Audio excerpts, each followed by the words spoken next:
প্রাকৃতিক রাবারের মূল উৎস হচ্ছে রাবার গাছ। রাবার গাছ থেকে যে বিশেষ ধরনের তরুক্ষীর বা ল্যাটিক্স পাওয়া যায়, সেটা বিশেষ প্রক্রিয়ার মাধ্যমে প্রাকৃতিক রাবার তৈরি হয়। প্রাকৃতিক রাবার হলো আইসোপ্রিন অণুর সিস পলিমার। রাবার গাছে উপস্থিত এক বিশেষ ধরনের উৎসেচক দ্বারা আইসোপ্রিন অণুর পলিমারাইজেশনের মাধ্যমে প্রাকৃতিক রাবার তৈরি হয়।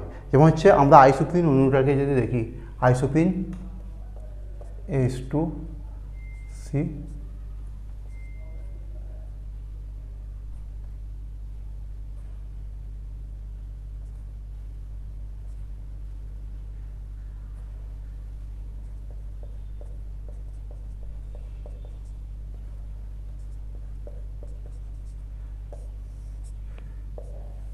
এটা হচ্ছে আইসোপ্রিন অণু, তার পলিমারাইজেশন যখন হবে মানে সিস আইসোপ্রিন যখন হবে,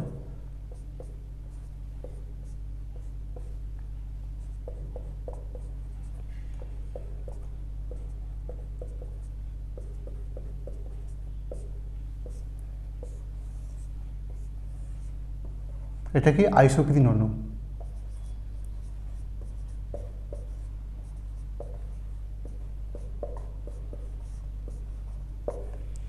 এটা কি সিস পলি আইসোপ্রিন।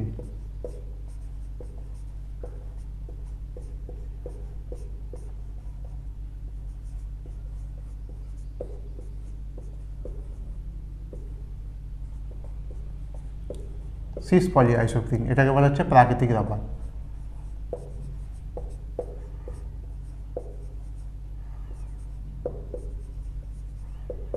তাহলে আইসোপ্রিন অণুর পলিমারাইজেশনে প্রাকৃতিক রাবার তৈরি হয়।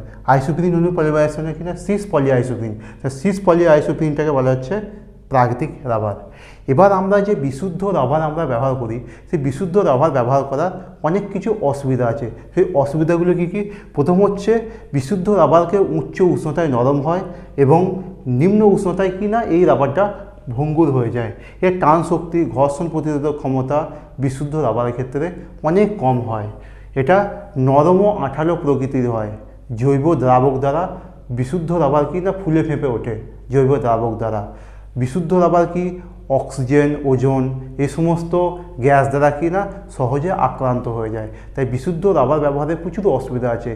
বিশুদ্ধ রাবারের যে অসুবিধাগুলো আছে, সেই অসুবিধাগুলো দূর করার জন্য ভ্যালকানাইজেশন পদ্ধতির মাধ্যমে এই অসুবিধাগুলো দূর করা হয়।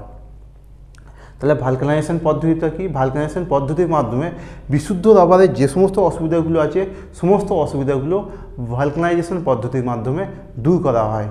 বিজ্ঞানী গোডিয়ার তিনি লক্ষ্য করেন যে বিশুদ্ধ রাবার তার সাথে মৌলিক সালফার মিশিয়ে উত্তপ্ত করলে যে রাবারটা পাওয়া যায়, সেই রাবারের অনেক বেশি শক্তিশালী হয়। তার টান শক্তি খুব বেশি হয়, খুব শক্ত হয় রাবারটা, স্থিতিস্থাপকতা খুব বেশি হয় এবং জৈব দ্রাবক দ্বারা সহজে এটা আক্রান্ত হয় না। তাই তিনি এই পরীক্ষার সাহায্যে তিনি দেখেন যে রাবারের সাথে যখন আমরা মৌলিক সালফার দিয়ে উত্তপ্ত করা হয়, সেই রাবারটা অনেক বেশি ভালো রাবারে পরিণত হয়, মানে আমাদের অনেক বেশি কাজে লাগে সেই রাবারটা। তাহলে ভ্যালকানাইজেশন প্রসেসটা কি? যে প্রসেসের মাধ্যমে নরম এবং স্থিতিস্থাপক রাবারকে মানে থার্মোপ্লাস্টিক রাবারকে কম নমনীয় এবং বেশি প্রসারণশীল থার্মোসেটিং রাবারে পরিণত করা হয়, সেই প্রসেসটাকে বলা হচ্ছে ভ্যালকানাইজেশন। এবার প্রথমে যখন ভ্যালকানাইজেশন বিজ্ঞানী গুডিয়ার আবিষ্কার করেন, তারপরে যে রাবারের ভ্যালকানাইজেশনটা করা হতো, সেই ভ্যালকানাইজেশন প্রসেসে কী করা হয়? ন্যাচারাল রাবার আনা হচ্ছে, তার সাথে মৌলিক সালফার নিয়ে উত্তপ্ত করা হয়। কিন্তু পরবর্তীকালে দেখা গেছে যে ভ্যালকানাইজেশনের যে প্রসেস, সেই প্রসেসের জন্য না তো মৌলিক সালফার না হিট কোনোটাই এসেন্সিয়াল নয়। মানে আমরা সালফারের অনুপস্থিতিতে করতে পারি ভ্যালকানাইজেশন, কিংবা তাপের অনুপস্থিতিতে করতে পারি। আমরা কি তাপের অনুপস্থিতিতে আমরা যদি H2Cl2 যদি যৌগের উপস্থিতিতে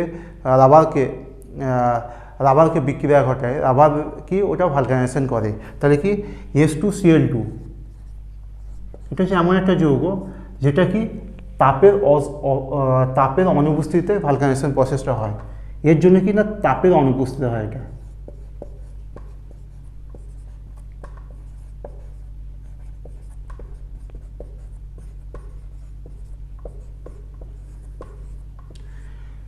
তাপের অনুপস্থিতিতে ভালকানাইজেশন প্রসেসটা হয়। আবার দেখা যাচ্ছে যে ভালকানাইজেশন প্রসেসের জন্য সালফার দরকার, কিন্তু সালফার ছাড়াও ভালকানাইজেশন, সালফারবিহীন আমরা ভালকানাইজেশন প্রসেসটা করতে পারি। তার জন্য কি দরকার? তার জন্য বিশেষ কিছু জৈব পারঅক্সাইড বা ধাতব অক্সাইড এগুলো উপস্থিতিতে কি আমরা সালফার, উইদাউট সালফারও ভালকানাইজেশন করতে পারি, সালফারও দরকার নাই। এবার সালফারের উপস্থিতিতে আমরা যে ভালকানাইজেশনটা করি, সালফার উপস্থিতিতে ভালকানাইজেশন কীভাবে করা হয়? মৌলিক সালফার তার সাথে প্রাকৃতিক রাবার নিয়ে উত্তপ্ত করলে ভালকানাইজেশন প্রসেসটা হয়। কিন্তু এই প্রসেসে কি না খুব ধীর গতিতে সম্পূর্ণ হয়। এই প্রসেসটাকে দ্রুত করার জন্য কিছু জৈব ধাতব যৌগ ইউজ করা হয়, কিছু জৈব, এই প্রসেসটাকে আরও দ্রুত করার জন্য কিছু জৈব রাসায়নিক যৌগ ইউজ করা হয়, যেমন সেগুলোকে বলা হচ্ছে অ্যাসিলারেটর। অ্যাসিলারেটর হিসেবে কি ইউজ করা হয়? অ্যাসিলারেটর হিসেবে ইউজ করা হয় গুয়ানিডিনকে। তাহলে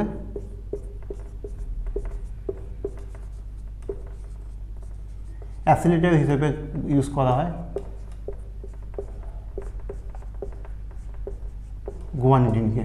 আবার দেখা গেছে যে এই যে অ্যাসিলেটরকে ইউজ করছি, অ্যাসিলেটরের কার্যকারিতা বিশেষ কিছু জৈব ধাতব অক্সাইডের উপস্থিতিতে লক্ষ্য করা যায়।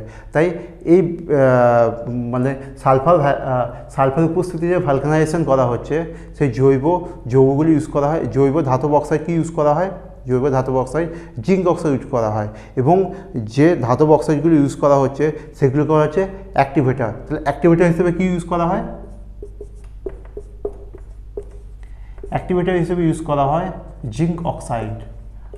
আবার দেখা যাচ্ছে যে অ্যাক্টিভেটরের কার্যকারিতা ফ্যাটি অ্যাসিড উপস্থিতিতে খুব ভালো হয়। তাহলে আমরা যে সালফার উপস্থিতিতে ভালকানাইজেশন প্রসেসটা করছি, সেই সালফার উপস্থিতিতে ভালকানাইজেশন প্রসেসটা করার জন্য কী কী দরকার? একটা ধাতব সালফার দরকার, অ্যাসিলেটরের দরকার, অ্যাক্টিভেটরের দরকার, আর ফ্যাটি অ্যাসিডের দরকার। এবার আমরা যে প্রাকৃতিক রাবারটা নিচ্ছি, পিওর রাবার, প্রাকৃতিক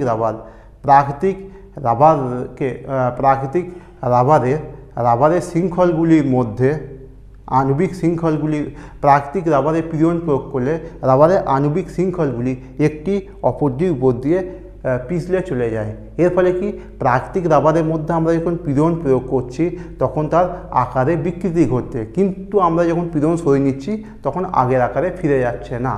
কিন্তু যখন আমরা প্রাকৃতিক রাবারের ভালকানাইজেশন করি তখন রাবারের আণবিক শৃঙ্খলের মধ্যে সালফারের পরমাণুগুলি আড়াআড়িভাবে বন্ধনের সাথে যুক্ত হয়ে যায়, যার ফলে আমরা ভালকানাইজেশন যে রাবারটা হচ্ছে তার উপর যখন আমরা চাপটা প্রয়োগ করি, তার উপর যখন পীড়ন প্রয়োগ করি তখন কি হয়?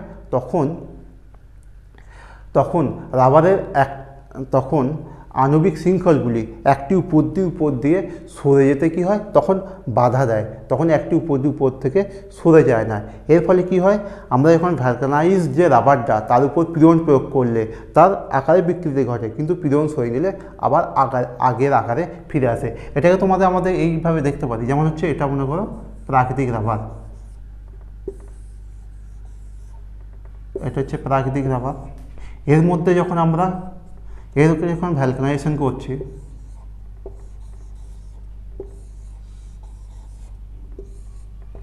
তখন কি হচ্ছে? এটা হচ্ছে প্রাকৃতিক রাবার।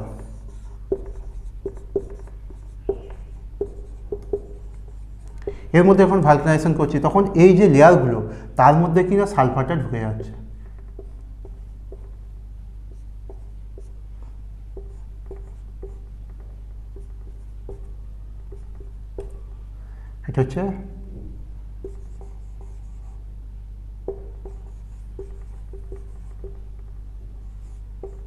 এটা হচ্ছে ভালকানাইজ রাবার।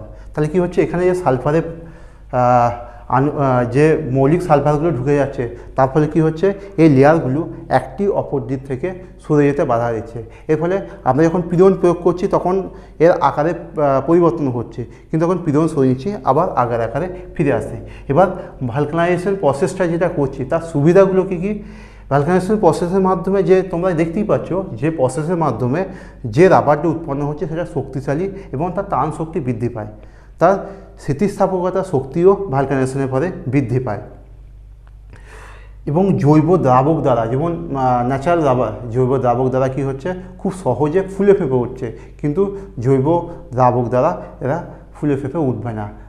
আর কি হচ্ছে, অক্সিজেন বা ওজনের দ্বারা প্রাকৃতিক রাবার কি, একটা প্রাকৃতিক রাবার অক্সিজেন বা ওজন দ্বারা আক্রান্ত হওয়ার প্রবণতা খুব বেশি হয়, কিন্তু আমরা যখন এটা ভ্যালকানাইজ রাবারে পরিণত করছি তার আক্রান্ত হওয়ার প্রবণতা কমে যাচ্ছে। এবার আমাদের যে রাবারটা উৎপন্ন হবে সেই রাবারের প্রপার্টি কি কেমন হবে সেটা নির্ভর করছে আমরা কত পার্সেন্ট সালফার ওই ভ্যালকানাইজেশন প্রসেসটা ইউজ করছি তার উপর। নর্মালি ক্ষেত্রে যদি আমরা 1 থেকে 3% সালফার ভ্যালকানাইজেশনের প্রসেসটাকে ইউজ করি, তাহলে যে রাবারটা তৈরি হবে সেটা নরম এবং স্থিতিস্থাপক হবে। নরম স্থিতিস্থাপক রাবার মানে রাবারের ব্যান্ড এইসব করতে আমরা ব্যবহার করছি। এবং যদি সালফারের পরিমাণটা 5 থেকে 7% হয়, সেটা শক্ত এবং কঠিন রাবারে পরিণত হবে। এটা টায়ার তৈরি করতে ব্যবহার করা হয়। কিন্তু এবার 30% যদি সালফার ইউজ করা হয়, তাহলে যে রাবারটা তৈরি হবে খুব শক্ত হবে। সেটা আমরা কী ক্ষেত্রে ব্যবহার করি, ব্যাটারি কেস তৈরিতে ব্যবহার করি। আমরা যদি খুব বেশি পরিমাণ সালফার নিই, যদি 40 থেকে 45% সালফার নিই, সেটা যদি প্রাকৃতিক রাবারের উপস্থিতিতে 40 থেকে 45% সালফার প্রাকৃতিক রাবারের উপস্থিতিতে দীর্ঘ টাইম ধরে যদি উত্তপ্ত করি, তাহলে অতি কঠিন এক পদার্থ উৎপন্ন হবে, যেটাকে বলা হচ্ছে এবোনাইট। যেটা কি, যার মধ্যে কেমিক্যাল রেজিস্ট্যান্স প্রপার্টি খুব বেশি হয়, কেমিক্যাল রেজিস্ট্যান্স প্রপার্টি, স্থিতিস্থাপকতা খুব কঠিন এবং কেমিক্যাল রেজিস্ট্যান্স প্রপার্টি খুব বেশি হয়। সেই কারণের জন্য কি করা হয়, এটা ব্যাটারির কেস বা তড়িতের অন্তরক পদার্থ হিসেবে এটাকে ব্যবহার করা হয়।